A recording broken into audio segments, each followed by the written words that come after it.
Alright, so back with the 6th video for my channel, and this is going to be the first video as far as the content that I'm looking to provide, which is something along the lines of passion or living a life worth living, pursuing, something along those lines. I'm going to try to have that phrase or adjective, whatever, I'm going to try to have that figured out, so I don't have to describe it like this every time, but I'll try to have that figured out by the next video. This video's topic is going to be why Jiu Jitsu, why train Jiu Jitsu. So I've been training Jiu Jitsu for over 16 years now, and it completely changed my life. It's changed a lot of people's lives. It became my passion. It taught me to pursue a passion. It's led me down the road to live this life that I'm currently living, which is very fulfilling. There's ups and downs like everything. Nothing's perfect. Don't really want everything to be perfect. I'm actually at my academy right now, and there's people upstairs moving a bunch of shit, and it's probably getting picked up on the mic, but hopefully that's fine. But if you hear it, that's what it is. So back to the topic, why Jiu Jitsu? So Jiu Jitsu, it gives you goals. So goals, I believe, are super important to everyone's life. Pursuing goals, especially as a man, it's very important to like the mental aspect of life.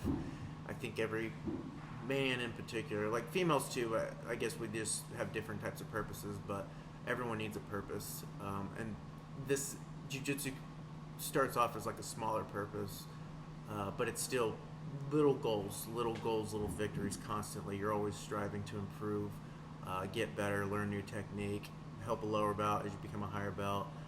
But it just never runs out, the learning and the little mini goals, and you don't want to stagnate in life or in jiu-jitsu, and like so it's a smaller version of something you want in your life, but you constantly get these little goals with the jiu-jitsu.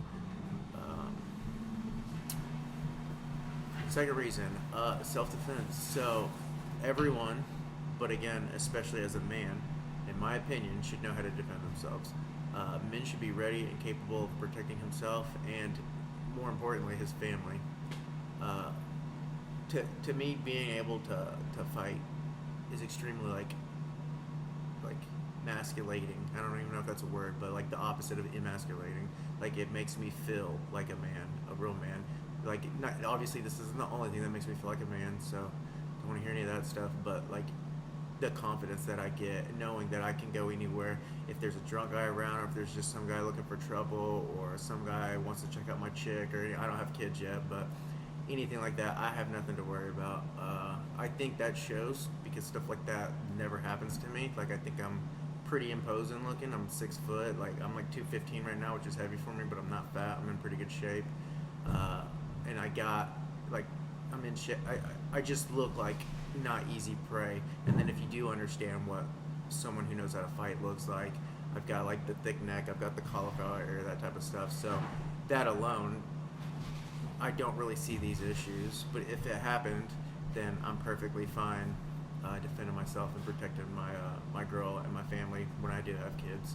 And then on the opposite of that is like very emasculating. If some guy were to approach your girl and say something inappropriate or disrespectful, and you can't do anything about it, or the fact that he's even willing to try because based on what you look like, that'd be so emasculating to me, and that's not something that's not a way I want to live, that's for sure.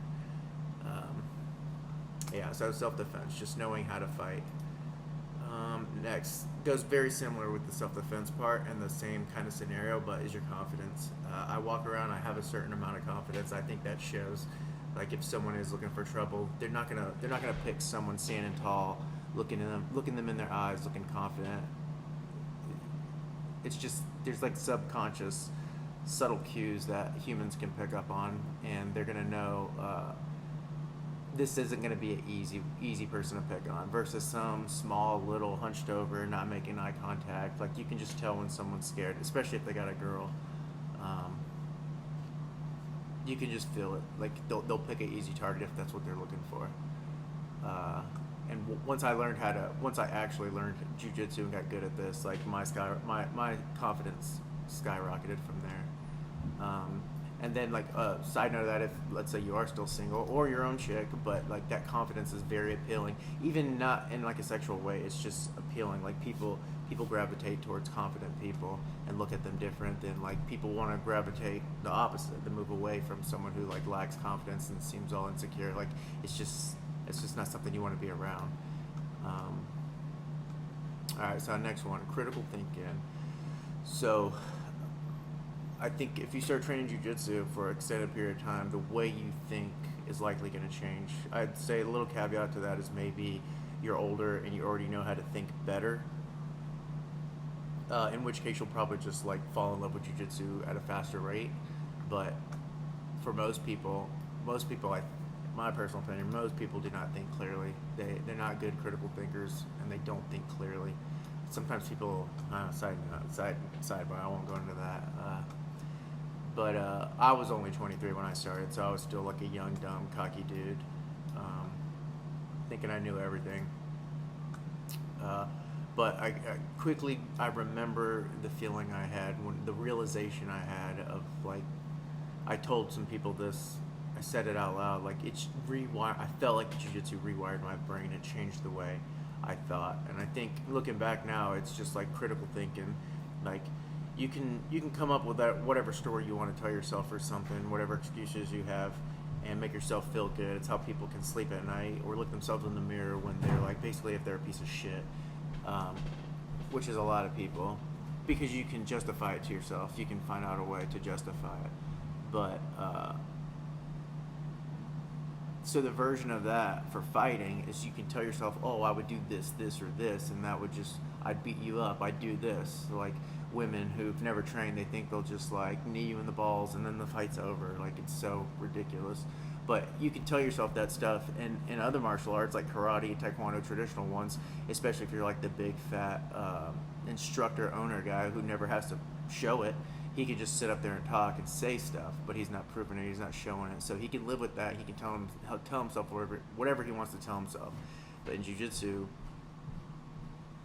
obviously there's still a few people that are like that traditional martial arts style, but for the most part, you're gonna have to show. You're gonna have to prove what you can do or what you can't do. You have to get on the mat and you have to make it work or show that it works. So for me, that's like the critical thinking. Like it taught me like I can't come up with some bullshit move or bullshit excuse. Like it either worked or it didn't. I either won or I lost. I got destroyed and embarrassed, or I held my own. That kind of stuff.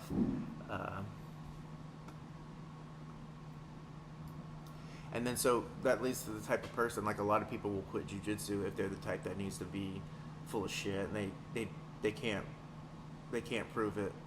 They can't lie to themselves if it's constantly losing, so they'll just quit jiu-jitsu. Or they'll find their own little weirdo cult type of thing where they get a couple other weirdos that follow them and believe in everything they say and they never prove it. Like we've seen this on all over YouTube and Instagram now with bullshit martial arts and all that type of stuff.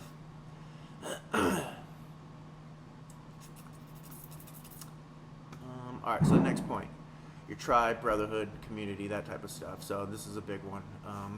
All of the big time men's podcasts or men's like the minds, like the greater minds or whatever, they talk about how important it is as a human to have a tribe, to have a community to be a part of, a group to belong with. It's part of like our evolution, the way we evolved over time. Like you can't one person can't do everything. You can't survive on your own and do everything. Yeah, so I don't feel like I really need to beat this to death. It's just a brotherhood. You're joining a community as long as you're showing up and you're actually training. Even if you're not good, but if you're putting in real effort, not just showing up and talking, blah blah blah blah blah. A lot of people would like to talk. I had a guy who used to train here. Like if you look at his Facebook, you'd think this guy's like here all day, every day, black belt, training for years. And the reality is, 2-stripe white belt, all he did was talk about it. Oh, I got a little injury. Oh, I can't do this. Oh, I can't do that. All it was talk. And no one would have cared at all, like if he was good or not, as long as he was actually trying on the mats, putting in the work, putting in the effort. But no, just tons of excuses, tons of talking. If you just online, just talking. But like, so obviously, those type of people aren't really I mean, even they can still be accepted, but like that's not the point. If you come in and you put in the work and you put in the effort, like they'll they'll take you in. They'll be you can be a part of that like tribe or whatever. And then maybe if you still can't, if it's just not meant to be, then find another academy. All right, so health. Health is a huge benefit of jiu-jitsu. So there's obvious benefits. There's the cardiovascular. You're putting in work, sweating, exploding, things like that. These are obviously obvious benefits of doing a workout, any workout. But with jiu-jitsu, there's less obvious ones. So it's like mental energy. So jiu-jitsu is like a thinking art. You expend a lot of energy when you're thinking a lot, so that's just excess calories that you could be burning, and it's like a mental workout. So it's got like cognitive benefits and benefits from not declining as much cognitively over time as you get older. When sticking with jiu-jitsu, like everyone's heard that thing like, a chess player, they burn like 6,000 calories a day sitting in a chair because they're thinking so hard. So like kind of like same idea. Not that like it's the most brainiest thing in the world. I mean, I think it can be, but they could actually call it human chess. Forgot about that, but so yeah, extra calories that way. So for health benefits, mobility. Another side benefit, health benefit is like, so when you're stiff and you literally can't do certain movements, the training, especially the rolling part, because everyone has an ego to a certain degree, some bigger than others, but it's gonna, you don't want to lose, so you take more chances, you get rolled up harder, you get pushed, and you get forced into basically really deep stretches for you that over time it's just that it's literally like stretching, so it's going to force you to help your mobility and stuff like that.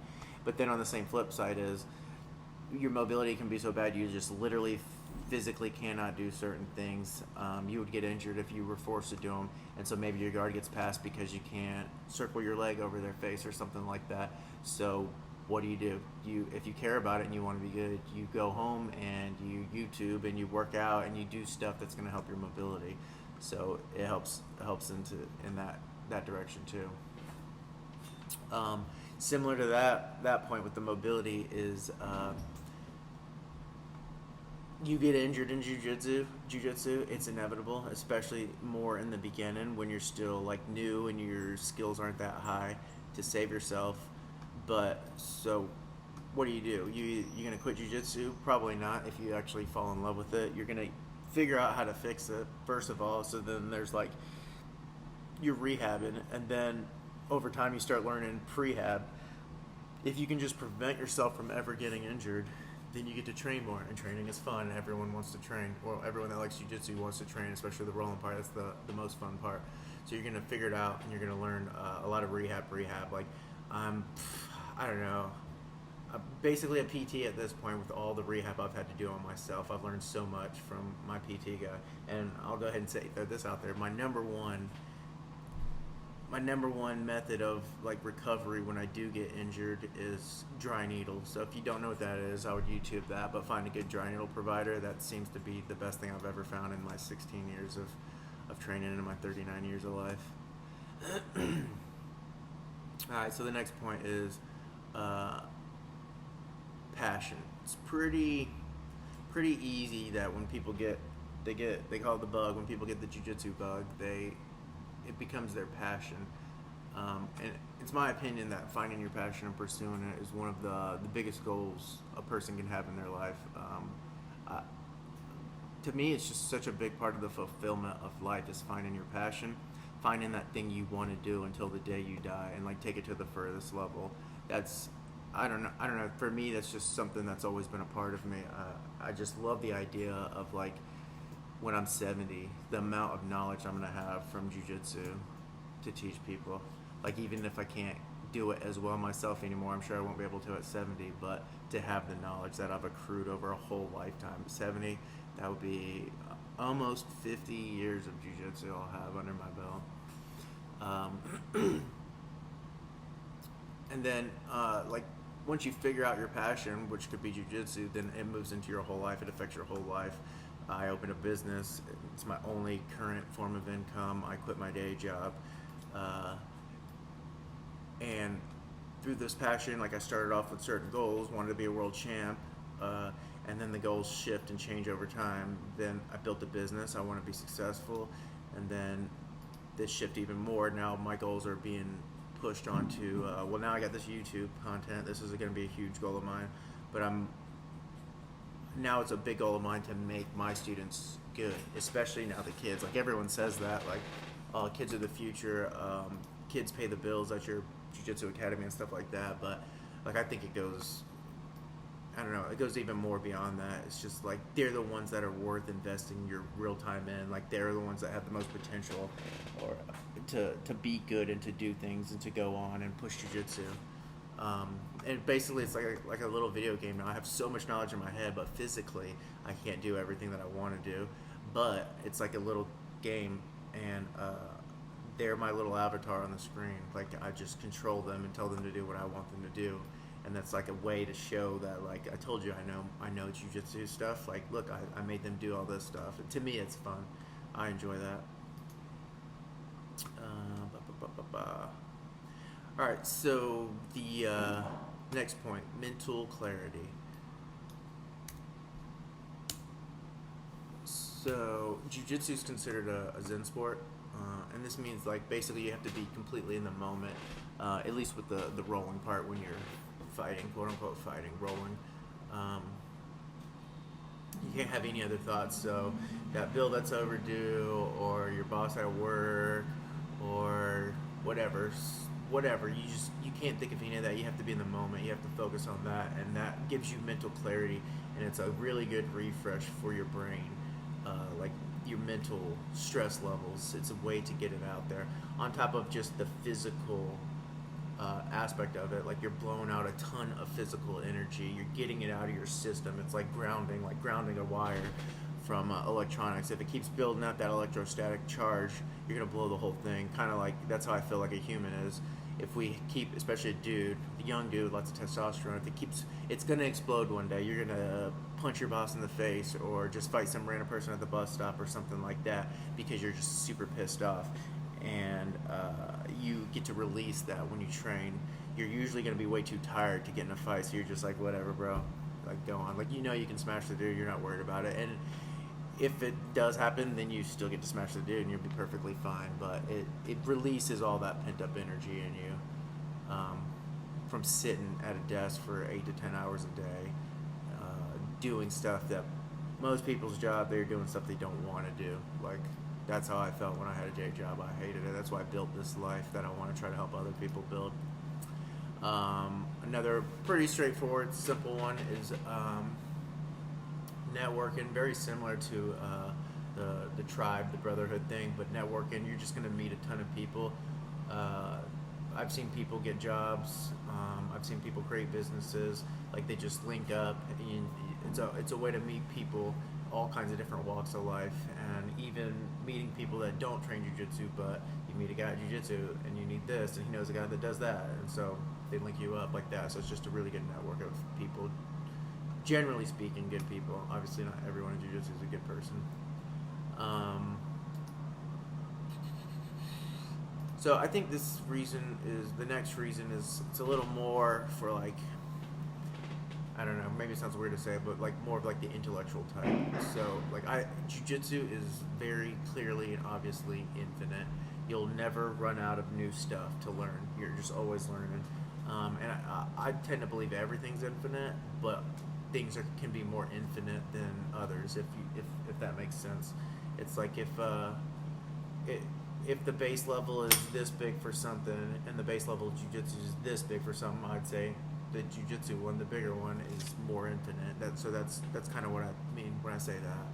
But it's just, to me, I love knowing that, like, I'm never gonna get sick of jiu-jitsu, because it's like, oh, I got it all. Like, I grew up doing taekwondo, and it's a set, like, A to Z. You learn everything in between, and that's it. Like, you can keep trying to get better, like make your kicks prettier, get better at your kicks, but like the knowledge stops. You don't learn any more technique.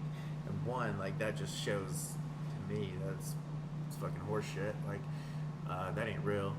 And two, it's like, then what? Then you go take karate and learn their set of moves, and then get your black belt in that or whatever. Like, I don't know. I've never liked that. I like jiu-jitsu. It's infinite. You're never gonna get it all. Like you earn your black belt, and then every black belt, every legitimate black belt says the same thing. Like I feel like I don't know anything yet. Like that's kind of like a modest way of saying it. Don't actually feel like you know nothing, but like kind of feel like I don't know nothing. There's so many different aspects, areas of jiu-jitsu where I know hardly anything. I'm like two straight white belt at a lot of areas of jiu-jitsu.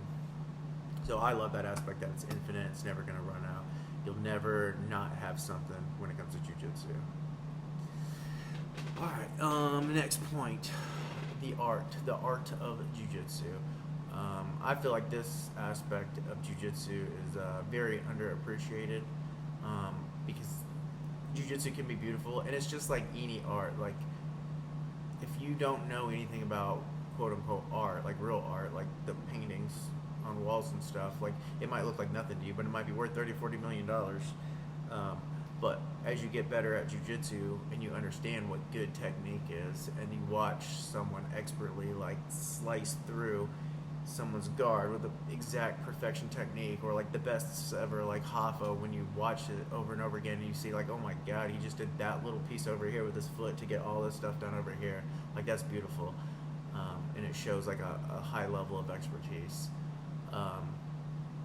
But also because it's a martial art, people talk about the fact that like sport versus like self-defense, like there's an argument saying like sport jiu-jitsu is stupid, it's pointless, blah blah blah blah blah, and I'll make a whole video on this in the future because I got a lot to say about this, but I just think that's such a stupid way of looking at it.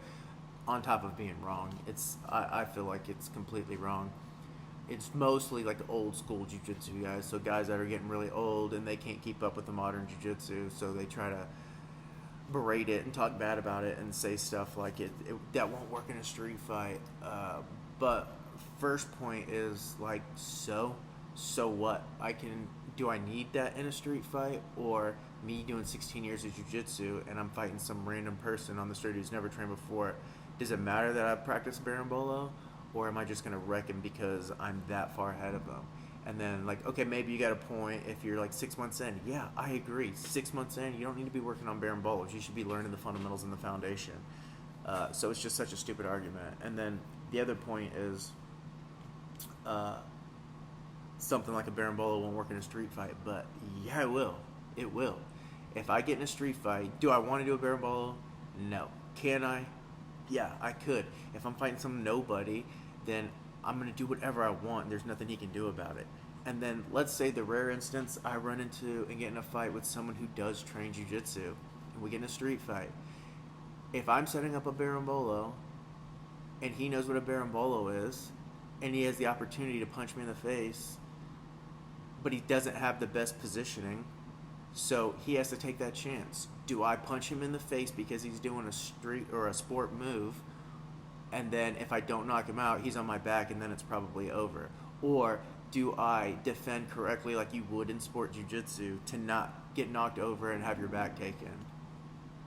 I mean, it makes sense. It makes perfect sense to me that it could work. Would I even do that in a street fight? No. That's what makes it even stupider. But like, I've been training 16 years. Do I need to do the classic takedown, guard pass, mount, choke? Do I need to do that for 16 years every single time? No. That will make it boring and less fun. And then on top of that, we have the actual art aspect. You don't have to do jiu-jitsu just for self-defense or for self-defense at all. That could just be a lucky byproduct of doing jiu-jitsu, is that you learn how to defend yourself. But it can literally be for, like, if someone said they're jogging, you're never going to say, like, oh, that's stupid. Jogging won't help you in a fight. Or biking. Maybe bicycle's a better example. Skateboarding, that's a better one. Like, skateboarding's not going to save you in a fight. No one would ever say that because it's not a martial art. People only say that with jiu-jitsu because it's a martial art. But it doesn't have to be the only thing you use it for. You do skateboarding not for self-defense. You do it because it's fun and you enjoy it. It's an art. So you can do jiu-jitsu the same way. I think this is something that hopefully I can add to in the future. I haven't quite figured it out how I want to do it, but just the art aspect. I think jiu-jitsu is getting big enough now, like surfing and skateboarding, where like I think a good example of this is I don't surf. I'm not really into it, but I live in Wilmington, North Carolina. I know a lot of surfers, a lot of people that surf. But there's a pro surfer named Rob Machado, and this is what I heard. At one point, he got sick of the whole competition thing, so he just quit. And then he started making like artsy type surfing videos, basically like a highlight reel type of like a skateboarder roll video that they would do. I used to skate, so I do understand that. I'm assuming it's like the same thing. And then people started buying that, and especially with social media now and content like that, if you can be artsy with it, like it doesn't matter if you can go win worlds. If you can make it cool and you're good at editing, you're good at filming, and you're like creating new jujitsu, and I don't mean like bullshit that would never work. It's still got to be like in the realm of reality, but I think there's a future in that. I think someone, probably not me, I'm having trouble in that world of trying to come up with stuff, but I think there's going to be some like minds that are really good at that type of stuff, and they're going to come up with some really cool stuff, and that's just going to help jiu-jitsu grow overall. So the art aspect, I think that's very underappreciated when it comes to jiu-jitsu. All right, so probably the funnest point is jiu-jitsu is a superpower.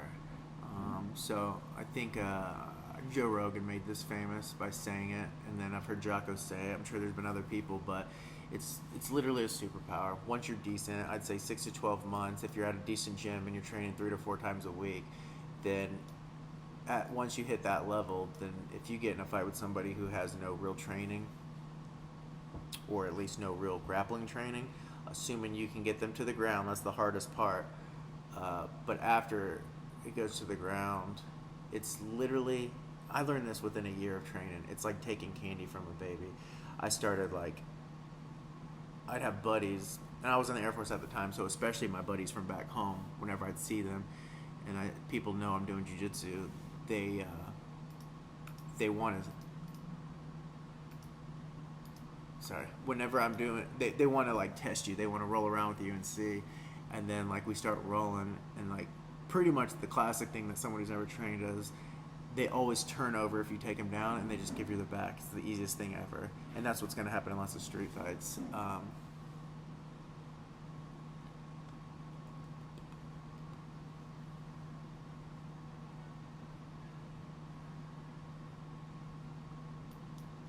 Yeah, so superpower. Um, so the vice versa of that is also that when you start and you realize the power that's within jiu-jitsu is it can be scary. Like to me, it was super scary, but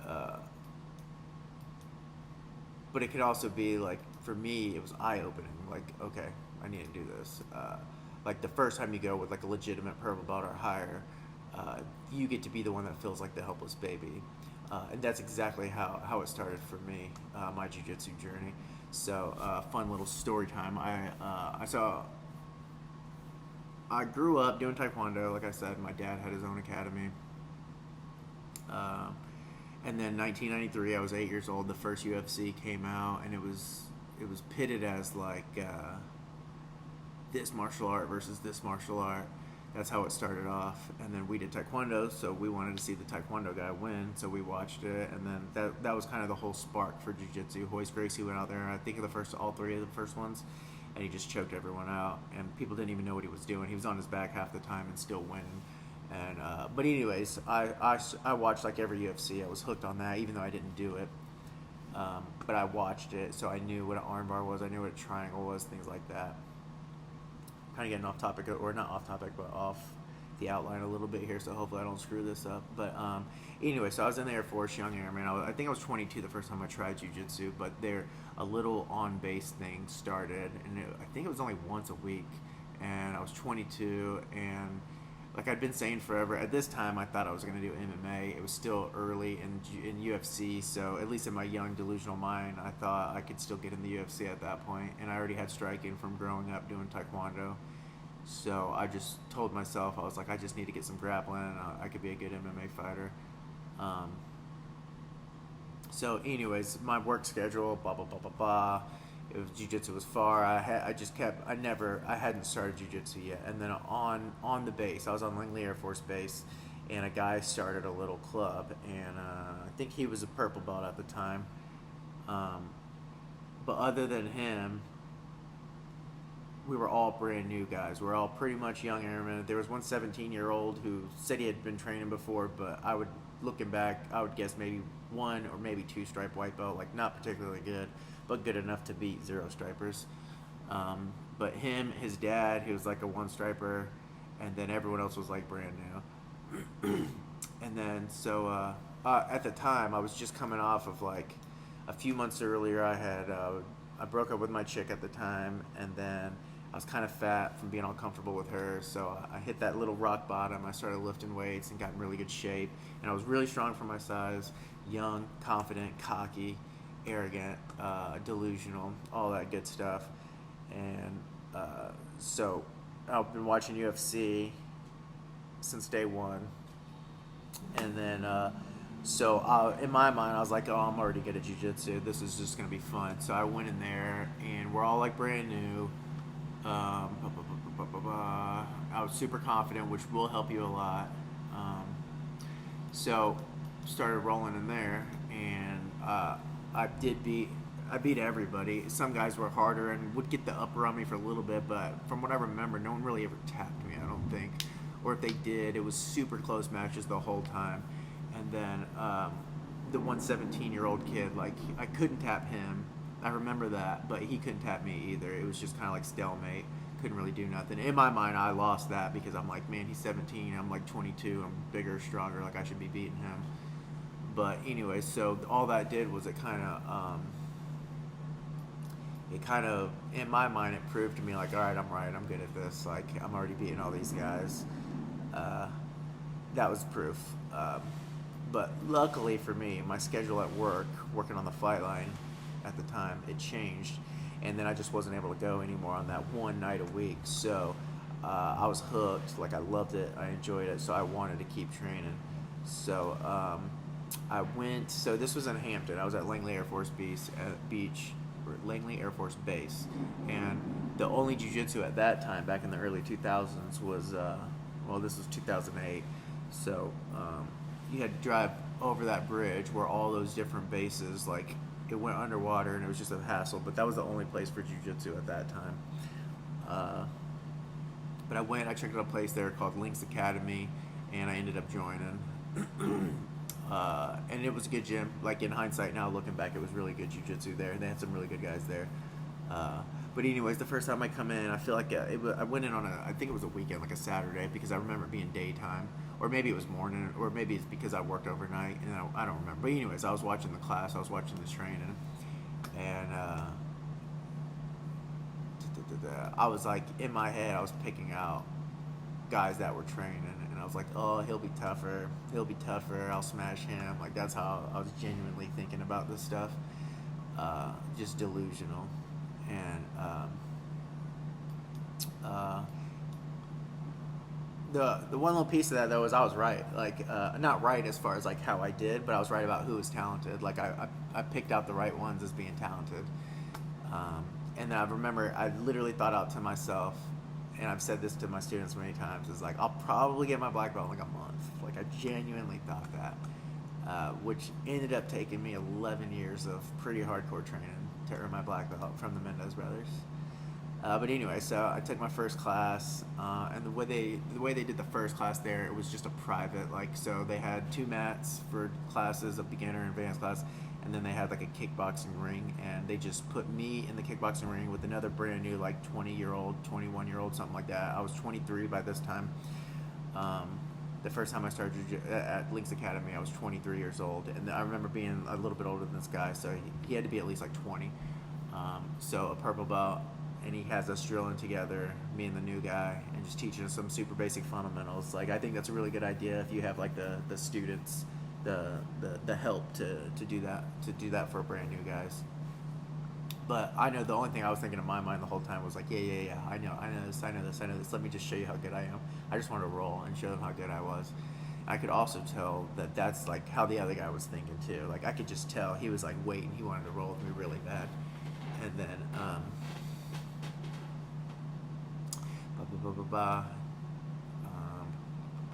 and then so when we finished the little class, the purple belt, he actually did let us roll, which I don't really recommend this part. two young 20-year-olds who were both clearly just like itching to fight each other because they both thought they were going to win. And then so right there in the kickboxing ring, he let us roll, and then I feel like I armbarred him. I don't know why. I feel like I armbarred him, but I beat him. I remember I beat him. I submitted him, and then I was like, in my mind, I was like, yeah, I told you I know this. I'm good. I'm already good. And then so that was, again, it was more proof. So then after that, I don't remember if it was the same night or whatever, but we're allowed to join the class. So I joined my white belt class. I was in there learning. The whole time I was looking over at the blue belt and up class, just thinking like I should be over there. I wanted to learn what they were learning. But then when it was time to roll, the classes joined, so lower belts could roll with the upper belts. And then so I was thinking like, finally, now I get to roll with some higher belts and show them what's up. Like that's literally what I thought at the time. So I partnered up with a purple belt, and the way I was thinking, not knowing anything about jiu-jitsu, is this purple belt. he's only a purple belt. He's not even a black belt. I remember the first, like when I was like a 4-stripe white belt, I talked about it all the time at work in the Air Force, and a guy asked me one time, he was like, "What belt are you?" And I was like, "Well, I'm only a white belt, but I'm about to be a blue belt." And to them, it was like, "You're only a white belt? Like you don't know nothing." Even though that's like 9 months in, and you do know a little bit at that point. But anyways, that's what I was thinking. Like he's not even a purple belt. We were like the same size. He was a little bit older. We were both about 170-ish. But I was like, I know I was stronger at the time, and I was in good shape, and I was younger, and I was like, I'm gonna fuck this dude up. His name was James Gamble. We're still cool to this day if I ever see him at a tournament or anything. We're both black belts now, obviously, but shout out to James Gamble. He showed me how incorrect I was. So we rolled. It was probably a 5 or 6 minute round, and all he did was triangle me. Probably 5 or 6 times he triangled me, and I remember I knew what he was trying to do. He was trying to do a triangle. At least at some point I figured that out, and I just couldn't stop it. There was nothing I could do to stop it. So that was the moment when I learned, like, oh shit, like this isn't what I thought it was. Like there's so much more to this. I literally thought it was like Kimura, armbar, triangle, take the bag, get your hooks in, like just a couple little things is what I thought jiu-jitsu was. And then I remember thinking like, oh my god, like if I saw this guy in the street and we're about to get in a fight, in my mind I would 100% be insanely confident, like I'm about to destroy this guy, and he literally could have killed me, and there's nothing I could do about it. He could have ended my life, and I can do nothing about it. So like I was saying earlier, once you figure this out, usually the way a guy's mind goes is one of two ways. You either think, holy shit, I need to get really good at this really fast so that this doesn't happen in a street fight. Or if you get too cocky, or if you have too much ego, then you think like guys will just run away and they don't want to ever see it or touch it again. They just want to pretend that didn't happen and live their own life where that's not a real thing. And lucky for me, I had the first mindset, so I jumped in head first and been hooked ever since. So that's just like a fun little origin story for me with jiu-jitsu. Next point, discipline. So pretty straightforward, but jiu-jitsu is not easy. It's hard, and it's hard work. Going day after day, it creates a lot of discipline in you. There's pros and cons of that. Like, it's still hard work. You're still super sore, especially your neck when you start. Your neck. That's why with most grapplers or high-level grapplers, we all have like thick necks from all the like wrenching and pulling on the head. Your neck gets thicker and stronger. But you don't want to go. But then you do want to go because the rolling part is so fun. You want to roll. That's the main thing that keeps people coming. It's just so fun. So that helps build up that discipline. And then anything you stick to for a long time become good at, it takes a lot of discipline, and it teaches you a lot of lessons. This is ultimately what jiu-jitsu did for me. It taught me a lot of life lessons that led me to where I'm at now. And then I'll make a whole video just on that in the future about like just doing hard things. But then so my final point is fun. Jiu-jitsu, it's just fun. I've mentioned that multiple times throughout this, but it's fun. You get all these benefits, and it's fun. Like, you just do it because it's fun. You get to meet the people, all these points that I went over and talked about. Jiu-Jitsu, it can literally change your life. I've told people that, and people have come back to me later on and told me like I was right. It changed my life. So in conclusion, these are I'm sure I'll probably update this video down the road, make it better, obviously, because I'm not good at this yet. But there's a lot of other stuff I wanted to cover in this. I wanted to talk about why jits versus another martial art. People's excuses they have for not starting jiu-jitsu, or for why they need to quit jiu-jitsu and not sticking with it.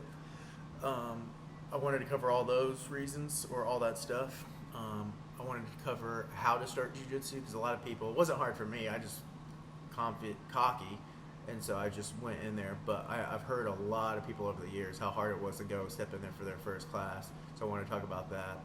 And then ways of sticking with it, so you can get past those excuses of why you need to quit, because there's very few reasons why you actually need to quit.